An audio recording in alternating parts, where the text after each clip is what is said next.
as people who are crying out to family members and friends, to local law enforcement and the FBI, to their government, their military, to the private corporations who are involved in this for help, are being met with silence, or even worse, ridicule. They're being accused of being crazy. They're being accused of being paranoid and schizophrenic. What I can speak to intelligently, though, is that each individual fits the general profile that I'm describing. So they're highly intelligent. They are able to be isolated by whatever means. They normally have some sort of what I would describe as a free mind. They're people that aren't, part of the crowd, so to speak, in the way that they think. They're outsiders. They're what the government would call dissidents or revolutionaries, or people that may be a problem. Some TIs have said that this kind of profile that all TIs fits is empowered individuals, and I would definitely agree with that. The general profile that I'm describing that fits the targets of this program is something that is generated high up within the program. We're talking at the federal government level. We're talking at the highest levels of this social engineering program, where scientists from all over the country and all over the world, they're looking at someone's genetics, they're looking at someone's cognitive abilities, they're looking at someone's genes, they're looking at someone's DNA, they're looking at people's social situation, they're looking at people's career. I've been very surprised that so many PhDs are actually targets of this program, and they're usually PhDs that have gone against the grain in terms of what academia normally teaches, usually within the fields of science and technology.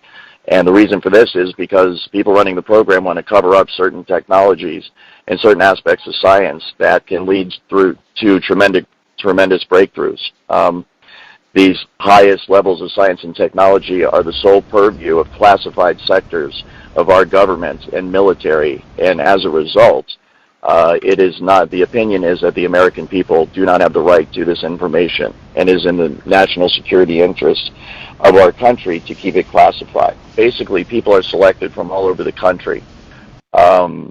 We're talking other cities all over America. They are selected for many different reasons. Often it is because they are isolated, they don't have a lot of money, friends, or family, and they also tend to be people that are highly, highly intelligent.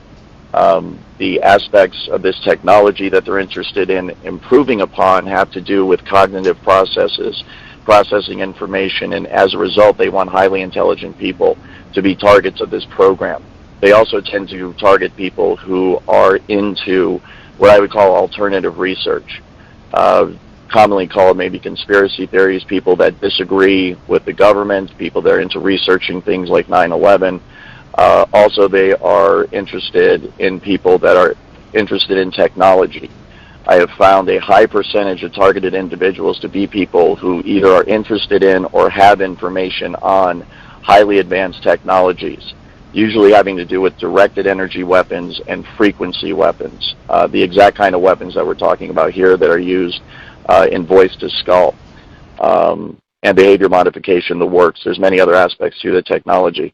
But once these people are selected, they will have the entire gang stalking / voice-to-skull program run against them. This is detailed in my article, but they will be organized stalk. They will have career sabotage programs run against them to ruin their job. They will have character assassinations campaigns run against them in their neighborhood. They'll be isolated from family and friends as those individuals are turned against them. And they will be isolated slowly and slowly over time using the technology itself, as many of the people freak out understandably when they at first don't know what it is. Oftentimes they end up going to psychiatrists, and false diagnoses of schizophrenia, manic depression, delusional, paranoid are rendered against this individual.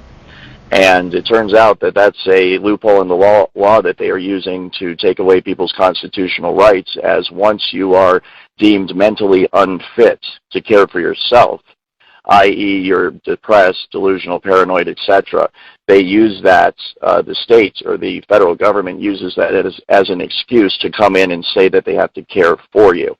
So I would warn all targeted individuals out there, please do not go to psychiatrists and and allow them to render a diagnosis against you, because that is a dirty trick they're using to take away the rights of people all over the country.